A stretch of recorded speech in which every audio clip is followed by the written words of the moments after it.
सन 2011 से मैं मुख्तलिफ़ अदारों में जॉब कर रहा हूँ एज ए साइकोलॉजिस्ट और फिर बाद में एज ए क्लिनिकल साइकोलॉजिस्ट। 2021 में हमने अपना इदारा बनाया जिसका नाम हमने हैप्पी लाइफ साइकोलॉजिकल सर्विसेज रखा। मेरा नाम नवीद सुल्तान है और मैं एक क्लिनिकल साइकोलॉजिस्ट हूँ।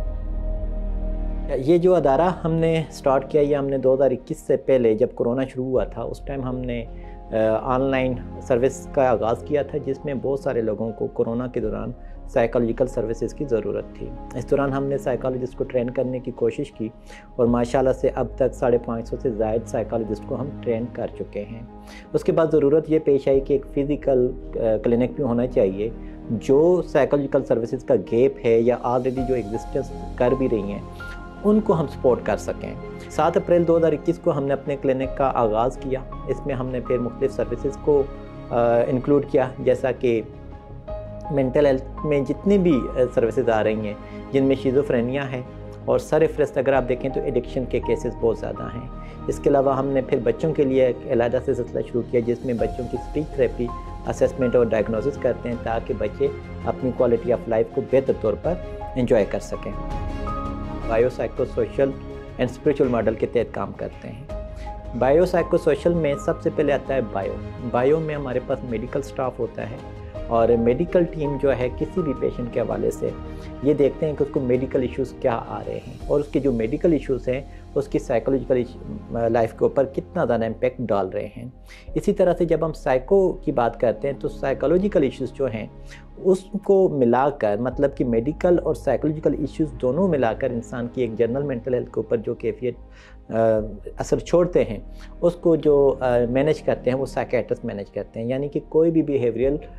जो हमारे आउटकम्स आ रहे हैं उनके ऊपर जो भी मेडिकल इश्यूज़ हैं या मेडिकल अवामिल जो असरअंदाज हो रहे हैं वो साइकियाट्रिस्ट उसके ऊपर काम करते हैं। फिर इसी तरह से जब साइको सोशल की हम बात करते हैं तो उसमें हमारे क्लिनिकल साइकोलॉजिस्ट जो हैं और हमारे जो साइकोलॉजिस्ट हैं दोनों मिलकर उसके सोशल इश्यूज़ के ऊपर बात करते हैं और साथ में साइकियाट्रिस्ट के साथ मिलकर बाकी टीम के साथ मिलकर उनकी लाइफ को बेहतर बनाने में मदद फराहम करते हैं। इसके अलावा हम कल्चरली इंतहाई इन्फॉर्म्ड ऑर्गेनाइजेशन हैं क्योंकि हर क्लाइंट जो है दूसरे से डिफरेंट होता है। मल्टी कल्चरल लोग आते हैं इस्लामाबाद में जिनमें उनका बैकग्राउंड डिफरेंट होता है, इसी वजह से उनकी स्पिरिचुअलिटी भी डिफरेंट होती है और साथ में अगर हम देखें तो बहुत सारे लोग ऐसे हैं जिनका मज़हब भी डिफरेंट होता है। तो इसलिए हम उनकी उस नीड को समझते हुए, बच्चा है तो उसके बच्चे की क्या नीड है, बड़ा है तो बड़े की क्या नीड है, उसमें जो डिफरेंस आ रहे हैं, यानी कि एक पेशेंट है दोनों ही डिप्रेशन के मरीज़ हैं या एडिक्शन के क्लाइंट हैं हमारे पास दाखिल हैं, तो उनके पीछे जो अवामल हैं उनके मेडिकल इश्यूज़ क्या हैं, साइकोलॉजिकल इश्यूज़ क्या हैं, सोशल इश्यूज़ क्या हैं, पेरेंट्स के साथ रवैया क्या है, जॉब वगैरह छोड़ दी कर रहे हैं, जिन तमाम अवामल को हम जब जांचते हैं तो इसको कहते हैं असेसमेंट करना। असेसमेंट करने के बाद हम उनका ट्रीटमेंट शुरू करते हैं। इस वक्त तक हमारे पास जो ऑनलाइन की अगर हम बात करें तो कोई 7000 से ज़्यादा हम पेशेंट को डील कर चुके हैं, जबकि उनमें से जो एडमिशन के लिए आए वो 200 से ज़ायद हो चुके हैं। इसी तरह से हमारी जो टीम है इसमें इस वक्त हमारे पास साइकियाट्रिस्ट हैं, 2 मेडिकल ऑफिसर हैं और 2 क्लिनिकल साइकोलॉजिस्ट हैं, 3 साइकोलॉजिस्ट हैं, पैरामेडिकल स्टाफ है और फिर पेशेंट की सिक्योरिटी के हवाले से, सेफ्टी के हवाले से, वो इंजरीज़ के हवाले से आपने देखा होगा कि बहुत सारे लोग ऐसा हैं, पेशेंट्स ऐसे हैं जो कि एडिक्शन के साथ साथ सुसाइडल थॉट्स के साथ आ जाते हैं या अमूमन अगर आपने देखा हो, कभी एक्सपीरियंस किया हो, आइस एडिक्शन के साथ जो पेशेंट्स आते हैं उनके अंदर शिज़ोफ्रेनिया जैसी कैफियत पैदा हो जाती है। तो उसको अगर जनरल ओपीडी में चेक करवाएं तो टाइम बहुत कम होता है, तो अमूमन क्लाइंट बताता नहीं है, तो ऐसे में वो शिज़ोफ्रेनिया डायग्नोस हो जाता है जो कि फिर उस एक और रिस्की अमल शुरू हो जाता है जो कि उसके लिए परेशानी का बायस बन सकता है। तो ऐसे में हमारी जो डायग्नोसिस टीम है, डायग्नोस्टिक बनाती है, उसकी ये इंश्योर करती है कि क्लाइंट को किसी भी हवाले से कोई भी उसका जो अमल है वो रह ना जाए, कोई एरिया रह ना जाए। तो इसी तरह से अगर हमसे ये कोई पूछे कि हम कौन से प्रोटोकॉल्स को यूज़ करते हैं तो हमारी टीम जो है वो वेल ट्रेंड है UNODC से, यानी कि यूनाइटेड नेशन ड्रग एडिक्शन का जो उनका प्रोग्राम है उसमें हमारी टीम ट्रेंड है और हम उसी के प्रोटोकॉल्स को फॉलो करते हैं। बाकी अगर आप देखें तो साइकोलॉजिकल जो यूनिवर्सल लेवल पर सर्विसेज प्रोवाइड की जाती हैं उनमें सबसे अहम अदारा है यूनाइटेड नेशन का, जिसको कहते हैं इंटर स्टैंडिंग एजेंसी कमेटी। वो मुख्तलिफ प्रोटोकॉल्स बनाते हैं اور ان پروٹوکولز کے تحت وہ تمام دنیا میں جو ہے نا لوگوں کو ٹریٹ کرتے ہیں، اور ہر ملک کے لیے، ہر ایریاز کے لیے جو ہی جس طرح کے عوامل آتے ہیں یا مسائل سامنے آتے ہیں وہ پروٹوکولز کو بناتے ہیں اور ہم ان کو اڈاپٹ کرتے ہیں۔ تو ماشاءاللہ سے پاکستان میں first mental health emergency organization کے طور پر بھی ہم سامنے آ رہے ہیں، کیونکہ اس سے پہلے جتنے بھی انٹرنیشنل ادارے ہیں یا لوکل ادارے ہیں وہ ایک اسپیسیفک ایریا کو کور کرتے ہیں، تو ہم جو ہیں جو ڈیزاسٹرز آ جاتے ہیں، نیچرل ڈیزاسٹرز ہیں یا مین ڈیزاسٹرز بھی ہیں، تو انٹرونشن کرنے کی صلاحیت ہم رکھتے ہیں، اور ٹیم کی کیپیسٹی ہمارے بلڈ اپ ہو چکی ہے اور ہم ان کو وقتاً فوقتاً اپڈیٹ کرتے جاتے ہیں۔ اس کے علاوہ ہم نے فیمیلز کے لیے علیحدہ سے سسٹم بنا رکھا ہے تاکہ کہیں ایسا نہ ہو کہ ہماری ایک ہی جینڈر کے اوپر ہم کام کرتے رہیں اور ایک اچھی خاصی تعداد میں دوسری جینڈر جو ہے وہ رہ جائے۔ اور اس کے علاوہ ہم اپنے کام کو ریشنلی بنانے کے لیے، بہت زیادہ بہترین کام کو کرنے کے لیے یا اس کو سائنٹیفک بنیادوں پر جانچنے کے لیے ہم اپنی جو ٹیم ہے اس کو لے کر چلتے ہیں، اور اسی کے ساتھ ہم ریسرچ پبلیکیشنز کرتے ہیں۔ تو ہمارا ماشاءاللہ سے ڈیٹا بیس بھی جو ہے یوں سمجھ لیں کہ پاکستان کے بہترین ڈیٹا بیس میں سے ایک ڈیٹا بیس ہے، جو کہ کسی بھی ایک پیشنٹ کی متعلق تمام تر اس کی لائف کو ایک فارم میں، ایک ایکسل کی شیٹ میں جو ہے نا اس کو ریپرزینٹ کر رہا ہوتا ہے، اس کی تمام تر ہسٹری، اس کے اوپر ہم یہ سارا کو کرنے کے بعد پھر پاکستانی جو HEC ریکگنائز جرنلز ہوتے ہیں ان میں پبلش کر دیتے ہیں تاکہ کمیونٹی کو فائدہ ہو اور لوگوں کے پاس ایک سائنٹیفک نالج ہو۔ اور وومن رائٹس کو ہم بہت اچھی طریقے سے آبزرو کرتے ہیں۔ تمام پیشنٹ ہمارے یہاں سے جو چلے بھی جاتے ہیں وہ ان کے ساتھ ہم رابطے میں رہتے ہیں، ان کے ساتھ فالو اپس میں رہتے ہیں، ٹھیک ہے، تاکہ ان کی ریلیپس کم ہو۔ تو یہی وجہ ہے کہ اللہ کا شکر ہے کہ ہمارا ریلیپس جو ہے نا وہ انتہائی کم ہے، خاص کر ایڈکشن کی اگر ہم بات کریں تو۔ شیزوفرینیا میں بھی اگر آپ دیکھیں گے آپ، ہماری جو ہے نا بہت ایکسپرٹیز ہیں اس میں، اس کو جانچنے میں، اس کی جتنی بھی اقسام ہیں ان کو سمجھنے میں، اور اس کے اوپر ہمارے جو ایکسپرٹس ہیں اپنا کام کرتے ہیں۔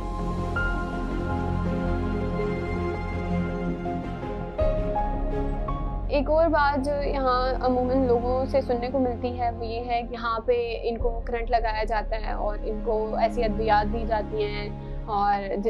جن سے ان کی موت ہو سکتی ہے، یا ان کو اوور ڈوز یہاں پہ آگے کیا جاتا ہے۔ میرا نام ڈاکٹر عائشہ جہانگیر ہے، میں happy life psychological services Islamabad میں کام کر رہی ہوں۔ It's been 2 years now. میرا یہاں پہ جو میرا کام ہے وہ اس سے متعلق یہ ہے کہ ہمارے پاس موسٹلی جو پیشنٹس آتے ہیں وہ ایڈکشن اور شیزوفرینیا کے اس سے آتے ہیں۔ میرا جہاں تک تعلق ہے ان پیشنٹس کو لے کے، تو میرا کام یہ ہے کہ میں ان کو میڈیکلی اسیس کرتی ہوں، میڈیکلی ایویلویشن ہوتی ہے ان کی ڈیلی بیسس پہ، whether the patient is medically fit اور اس کی اور کوئی کوموربڈ کنڈیشنز تو نہیں ہے، کیونکہ ہمارے پاس ینگ پیشنٹس بھی آتے ہیں، ایلڈرلی پیشنٹس بھی آتے ہیں۔ اس کے علاوہ جو چیزیں ہیں، جس طرح اگر ہمارے پاس ایلڈرلی پیشنٹ ہے اینڈ اس کو آلریڈی کوئی کوموربڈ کنڈیشن چل رہی ہے، فار ایگزامپل اگر ہم ڈائبٹیز لے لیں، ہائپر ٹینشن لے لیں، تو ان کی جو میڈیکیشن ہے اس کو میں دیکھتی ہوں۔ تو میرا کام یہ ہوتا ہے کہ ان کی ڈائبٹیز کو کنٹرول کرنا، ان کے بلڈ پریشر کو کنٹرول میں رکھنا، that is what I do basically. ہاں، اس کے علاوہ جو میری ڈومین میں آتا ہے وہ وہاں تک ہم ڈیل کرتے ہیں، ایمرجنسیز کو بھی ڈیل کرتے ہیں، چیسٹ پین ہو گیا یا اس طرح کی کوئی بھی ایمرجنسی ہو، اس کو ہم میڈیکلی یہاں سمپٹمیٹک ریلیف دیتے ہیں۔ دین اگر وہ ہماری ڈومین سے باہر چلا جاتا ہے تو اوبیسلی پھر ہم جو بھی اسپیشلٹی ہوتی ہے اس کی طرف ہم ریفر کر دیتے ہیں۔ سنس یہاں پہ ایڈکشن کے پیشنٹس آتے ہیں اور ایڈکشن کے پیشنٹس موسٹلی ان میں یہ ہوتا ہے کہ یہ آئی وی ابیوزرز ہوتے ہیں، دیٹ مینس وہ انجیکٹیبلس لے رہے ہوتے ہیں، جو بھی ڈرگ ہوتا ہے، تو موسٹلی یہاں پہ پیشنٹس ہیپیٹائٹس سی اور HIV کے ساتھ بھی آتے ہیں۔ There many patients who have جو ریسنٹلی ڈائگنوزڈ ہوتے ہیں یا جو ہمارے پاس آ کے ڈائگنوزڈ ہوتے ہیں، کیونکہ ان کو نہیں پتہ ہوتا that they have been suffering from such kind of disease, تو ان کی ڈائگنوسز یہاں ہم نکالتے ہیں، اس کے بعد ان کو ہم اپنی جو ریفر اسپیشلٹی ہوتی ہے ادھر بھیج دیتے ہیں اور وہاں پہ وہ ٹریٹ ہوتے ہیں۔ سنس یہاں پہ موسٹلی پیشنٹس کچھ ہوتے ہیں جو اپنی ول کے ساتھ آتے ہیں، کچھ انولنگلی آتے ہیں، زبردستی لائے جاتے ہیں، تو یہاں پہ اگر وہ جو بھی ان کا جو ڈرگ ہے اس کو ابیوز کر کر آتے ہیں تو اوبیسلی 8 to 10 days کا وڈرول پیریڈ ہوتا ہے، جس میں ان کا رننگ نوز، واٹرنگ آئیز ہوتی ہے، آنکھوں سے پانی آنا اور ڈائریا، اس سب کو ہم سمپٹمیٹک یہ ریلیف دیتے ہیں۔ باقی اس کے جیسے وڈرول ختم ہوتا ہے دین پیشنٹ کو ہمارے لیے اسیس کرنا بیٹر ہوتا ہے اور پھر ہم آگے اس کو اسی طرح میڈیکلی ایویلویشن کرتے ہیں اور اس کے حساب سے اس کو ٹریٹ کرتے ہیں. سو یہ ہوتا ہے کہ ہمارے پاس ایک پوری ٹیم ہے. اٹس ناٹ اباؤٹ کہ ایک میڈیکل ڈاکٹر ہے اور وہی اس پیشنٹس کو دیکھے گا. یہاں پہ جو پیشنٹس آتے ہیں وہ ایڈکشن کے ساتھ آتے ہیں, تو ہمارا کام یہاں پہ سائیکالوجسٹ بھی اپنا رول پلے کرتا ہے, یہاں پہ سائیکائٹرسٹ بھی اپنا رول پلے کرتا ہے, اور اس کے ساتھ ایک میڈیکل ڈاکٹر ان کو میڈیکلی اسیس کرتا ہے. تو یہاں پہ جب ہمارے پاس پیشنٹس آتے ہیں تو جس طرح میں نے بتایا کہ ودرال پیریڈ ہوتا ہے 8 to 10 days کا, اینڈ اس دوران ان کے اندر موسٹلی شیزوفرینک پیشنٹس بھی ہوتے ہیں, ان میں سوسائڈل آئیڈیشنز ہوتی ہیں, اور they do not only harm themselves but وہ دوسروں کو بھی they have a tendency to harm others, and because of aggressiveness they had. تو اس دوران یہ ہوتا ہے کہ اٹ از بیٹر کہ اگر فیملیز یہ چاہتی ہیں کہ پیشنٹ کو ہم 2-3 days میں لے جائیں, تو مطلب دس از ناٹ اے سولوشن. یہاں پہ پیشنٹ ہمارے پاس جب آتا ہے تو we have a period of 3 months جس میں ہم یہ بول سکتے ہیں کہ now there is a less tendency to relapse. تو جو ہمارا وڈرال پیریڈ ہوتا ہے اس میں بہتر یہی ہوتا ہے کہ پیشنٹ کو یہیں پہ رکھا جائے اور یہیں پہ اس کی دیکھ بھال کی جائے, کیونکہ ہمارے پاس جو وسائل ہیں وہ موسٹلی گھر پہ نہیں ہوتے, تو وہاں پہ پیشنٹ کے لیے بھی بہت خطرے کی بات آ جاتی ہے, اور اس کے جو سراؤنڈنگز ہیں, not only family but the area that he has been living in, اس کے لیے بھی بہت خطرے کی بات ہو سکتی ہے. تو اٹس بیٹر کہ فیملی شوڈ انڈرسٹینڈ کہ اس ودرال پیریڈ کے اندر وہ کم از کم یہاں سے پیشنٹ کو لے جانے کی بات نہ کریں, اینڈ وہ یہاں پہ پیشنٹ کی اس کے لیے متحد ہو کے رہیں. اوکے, تو one of the most important thing جو میں فیملیز کے لحاظ سے بتانا چاہوں گی وہ یہ ہے کہ فیملیز جب پیشنٹ کو یا اپنے کسی بھی ریلیٹیو کو یہاں لاتی ہیں تو they basically focus on their addiction, and that is what they expect us to get relief from, کہ ان کی ایڈکشن ختم ہو جائے. ٹھیک ہے, اب ایڈکشن کے ساتھ there so many other factors that are associated, جس کی وجہ سے صرف ایڈکشن جب انسان کرتا ہے تو اس میں اس کو 10 اور بیماریاں بھی لگتی ہیں. سائیکائٹرک النیسز کو ٹریٹ کر رہے ہوتے ہیں, جو ایڈکشن کو ٹریٹ کر رہے ہوتے ہیں, ان کے بارے میں یہ کہنے کو ملتا ہے کہ یہاں پہ ان کو کرنٹ لگایا جاتا ہے اور ان کو ایسی ادویات دی جاتی ہیں اور جن سے ان کی موت ہو سکتی ہے, یا ان کو اوور ڈوز یہاں پہ آگے کیا جاتا ہے, اور ان کو ایسے انجیکشن لگائے جاتے ہیں. خدا نہ خاصہ اگر یہاں پہ کسی کی وفات ہوتی ہے تو اس چیز کو سامنے ہائی لائٹ کیا جاتا ہے کہ ہی has been given some sort of injection جس کی وجہ سے ان کی موت ہوئی ہے. تو فیملیز جب پیشنٹ کو یہاں پہ لاتی ہیں تو ہمارا, کیونکہ ہمارے ادارے کا ایک پورا پروٹوکول ہے جس کو ہم فالو کرتے ہیں, اور اس چیز کو فیملیز ذہن میں رکھیں, کیونکہ جب یہاں پیشنٹ آتا ہے تو اس کے اندر ڈیفینیٹیولی ایک ٹینڈنسی ہوتی ہے سیلف ہارم کی. موسٹلی پیشنٹس جو ینگ ہیں اور وہ پیشنٹ جو ایڈکشن میں ہیں for like more than 20 years, they are not on a single drug, they are not addicted to a single drug, and یہ بات فیملیز کو بھی معلوم ہوتی ہے. تو یہاں پہ فیملیز کے لیے گزارش ہے کہ جب آپ پیشنٹ کو لاتے ہیں تو پلیز انیشیل جو لیب انویسٹیگیشنز ہوتی ہیں, اگر آپ کا جو ایڈکٹڈ بندہ ہے وہ اگر آئی وی ابیوزر بھی ہے تو کائنڈلی ہمارے لیے تھوڑی آپ یہ وسائل دے دیا کریں کہ ہم ان پیشنٹس کو جو انیشیل لیب انویسٹیگیشنز ہیں جس میں hepatitis C, H I V, hepatitis B ہو گیا, اور جو انیشیل اسکریننگ ہے ڈرگس کی وہ کروا سکیں. یہ آپ لوگوں کے لیے بھی بہت ضروری ہو جاتا ہے. آپ لوگوں کو پتہ چل جاتا ہے کہ whether the patient is addicted to a single drug or he has been taking multiple drugs جو آپ سے چھپ کے لے رہا ہو and you might not know. اور ہمارے لیے بھی آسان ہو جاتا ہے کہ جو پیشنٹ ہے وہ دوسری اور بیماریوں سے نہیں گزر رہا.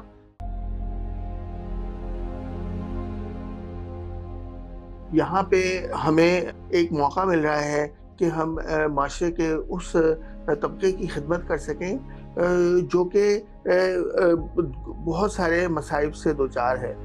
السلام علیکم, میرا نام ڈاکٹر اطہر منیر ہے. میں پروفیسر آف سائیکیٹری ہوں اور اس وقت HBS general and medical college سے وابستہ ہوں جو کہ اسلام آباد میں جس کا کیمپس ہے. میں ہیپی لائف سائیکولوجیکل سروسز میں پچھلے چند ماہ سے as consultant psychiatrist services provide کر رہا ہوں, اور وہ مصائب نشے کی عادت کی وجہ سے بھی پیدا ہوئے ہیں, اور جس طرح ہمارے معاشرے میں اب نشہ بہت فراوانی سے ملنا شروع ہو گیا ہے اور ایزیلی اویلیبل ہے. ایون گلی محلے ہمارے جو ہیں وہ اب سیف نہیں رہے. تو नतीजतन ये है कि इस तरह के लोग जो कि नशे का शिकार हो जाते हैं उनकी तादाद रोज़ बरोज़ बढ़ती जा रही है। ज़हनी अमराज को जो शदीद नौइयत के ज़हनी अमराज हैं उनको हम दो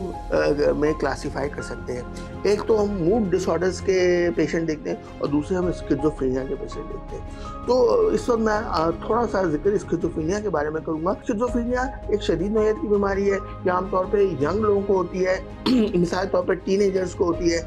या यंग एडल्ट्स को होती है। ये एक लाइफ लॉन्ग बीमारी है। इसके अंदर कई मुतअद्दिद तरह के सिम्टम्स होते हैं। कुछ सिम्टम्स जिनको हम पॉजिटिव सिम्टम्स कहते हैं उनमें डिलूजन्स होते हैं। डिलूजन्स का मतलब ये होता है मरीज़ को इस तरह के बातों का यकीन हो जाता है जिनका हकीकत से कोई ताल्लुक़ नहीं होता और वो उन पर मुकम्मल तौर पे यकीन कर रहा होता है, तो उसकी लाइफ एक बिल्कुल एक डिफरेंट स्फीयर में चली जाती है जिसके अंदर वो अपने डिलूजन्स के हवाले से ही लाइफ को गुजार रहा होता है और उसका उन डिलूजन्स का हकीकत से कोई ताल्लुक़ नहीं होता। इसके अलावा गैबी आवाज़ें आना जिसे हम हेलुसिनेशंस कहते हैं, ये भी एक मसला होता है। मरीज़ स्किज़ोफ्रेनिया का जो होता है उसको अमूमन ऑडिटरी हेलुसिनेशंस होती हैं जिनको मैं गैबी आवाज़ें कहूँगा। तो वो इस तरह की आवाज़ें उसको आना शुरू हो जाती हैं। उसके नज़दीक ये हकीकी आवाज़ें होती हैं, अगरचे बाकी जो नॉर्मल लोग होते हैं उनके लिए ये कोई हकीकत नहीं रखती, लेकिन उस मरीज़ के लिए वो एक 100% हकीकत होती है। तो वो ना सिर्फ ये कि उन आवाज़ों को सुन रहा होता है बल्कि उनसे गुफ्तार कर रहा होता है, उनसे बात कर रहा होता है और यानी जिसे कहते हैं खुद से बातें करना, इशारे कर रहा होता है, हंस रहा होता है, रो रहा होता है मिसाल के तौर पे, या एक्सप्रेशंस आ रहे होते हैं। ये सारी चीज़ें जो होती हैं ये खुद ब खुद हो रही होती है। अकेला बैठा खुद से बातें कर रहा है मिसाल के तौर पे, तो ये एक सिम्टम होता है और बाकी हकीकत से वो कट गया, बाकी दुनिया से वो कट गया। तो ये कुछ इलामात हैं जो कि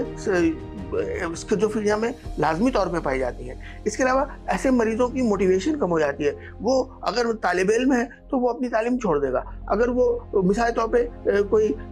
इंजीनियर है, कोई वकील है, कोई और किसी और पेशे से उसकी वाबस्तगी है, तो वो अपनी वकालत छोड़ देगा, अपने पेशे को तर्क कर देगा, उसकी मोटिवेशन नहीं रहेगी। तो नफ्सियाती मरीज़ भी हम देखते हैं जो कि अगरचे उस तरह से नशे का शिकार तो नहीं होते, लेकिन उनको बहुत सीवियर किस्म के या बहुत शदीद किस्म के नफ्सियाती मसाइल होते हैं। तो यहाँ पे इलाज जो होता है वो रेजिडेंशियल है। ये एक रेजिडेंशियल फैसिलिटी है दोनों तरह के मरीज़ों के लिए, ख्वाह वो नशे के हों या वो नफ्सियाती मरीज़ हों। रेजिडेंशियल ट्रीटमेंट क्यों ज़रूरी है? वो इसलिए ज़रूरी है कि मिसाल तौर पे अगर एक शख्स आइस का नशा कर रहा है या हेरोइन का नशा कर रहा है या कोई और नशा कर रहा है, शराब का कर रहा है, चरस का कर रहा है, वो घर पे इस आदत को तर्क नहीं कर सकता। वो अगर कोशिश भी करे तो जब उसको थोड़ा सा भी क्रेविंग होगी या महसूस होगी ज़रूरत ड्रग की, तो वो फिर उससे शायद रुका ना जाए। वहाँ पे कोई कदगन नहीं है, उसको कोई रोकने वाला नहीं है। ये इदारा जो है यहाँ पे जब आते हैं मरीज़ तो कम से कम उनके लिए एक ऐसा माहौल होता है जहाँ पे वो कम से कम अगर उन्हें क्रेविंग भी हो तो वो ड्रग्स की तरफ कम से कम नहीं जा सकते। क्रेविंग को दूर करने के लिए हम मेडिसिन वगैरह देते हैं जिससे उनकी क्रेविंग कम हो जाती है, लेकिन ड्रग्स तक तो उनकी रसाई मुमकिन नहीं है यहाँ पे, क्योंकि ऑब्वियसली यहाँ तो सिगरेट और तंबाकू और निस्वार जैसी चीज़ें भी कतई तौर पे अलाउड नहीं है। तो यहाँ पे तो किसी तरह के नशे का कोई सवाल पैदा नहीं होता। तो हम आमतौर पर मरीज़ को ये कहते हैं कि आप इस तरह के माहौल में 3 से 4 माह रहें। तो जब वो 3 से 4 माह उस आदत से दूर हो जाएंगे तो ये बात खुद उनके लिए एक बेहतरी की बात होगी और उनके लिए एक अचीवमेंट होगी कि देखिए वो 4 माह 3 माह या इससे ज़्यादा अरसा नशे से मुकम्मल तौर पर दूर रहे हैं। तो अगर वो नशे से यहाँ इस फैसिलिटी में आगे दूर हो सकते हैं और उन्हें कोई तकलीफ नहीं होती, बल्कि उनकी सेहत जो है बतदरीज ऐसे मरीजों की बेहतर होना शुरू हो जाती है। हमारे पास मरीज आते हैं जिनकी सेहतें बुरी तरह से मुतासर होती हैं, बहुत ज़्यादा ख़राब हालत में आते हैं और यहाँ पे रह के यहाँ पे उनको एक रेगुलर शेड्यूल दिया जाता है कि मिसाल तौर पे उनके लिए एक फ़िक्स टाइम है कि वो सोएं, यानी उस टाइम पे सो जाएं, एक ख़ास टाइम पे उठ जाएं, उन्हें ब्रेकफास्ट एक टाइम पे, नाश्ता एक टाइम मखसूस टाइम पे मिलेगा, दोपहर का खाना मिलेगा, रात का खाना मिलेगा, तो उनको शेड्यूल दिया जाता है। तो जब वो शेड्यूल में आते हैं तो बहुत सारे मसाइल इससे भी ठीक होते हैं कि वो रेगुलर शेड्यूल में आ गए, खाना पीना उनका टाइम पर है, सोना टाइम पर है, जागना टाइम पर है, एक्टिविटी लेवल उनकी जो है वो भी रेगुलेट हो रही है। ये हैप्पी लाइफ साइकोलॉजिकल सर्विसेज जो है वो एक ऐसा इदारा है जो कि सिर्फ इन पेशेंट ही में मरीजों की मदद नहीं कर रहा, वो आउटडोर में भी पेशेंट्स की मदद कर रहा है। इस इदारे का मकसद जो है मरीज की तरबियत करना है, उसको नशे से दूर करना है, उसको एक अच्छी लाइफ में दोबारा एडजस्ट करना है। इन तमाम मकासद के साथ ये इदारा कायम किया गया है और ये इदारा इन्हीं उसूलों पर चल रहा है। इस उम्मीद के साथ हम ये काम करें कि इससे माशरे में भलाई आएगी। हमारे जो लोग इन नशे की वजह से बुराई का बेचारे मुसीबत का शिकार हो गए, वो उनको भी रिलीफ मिलेगा।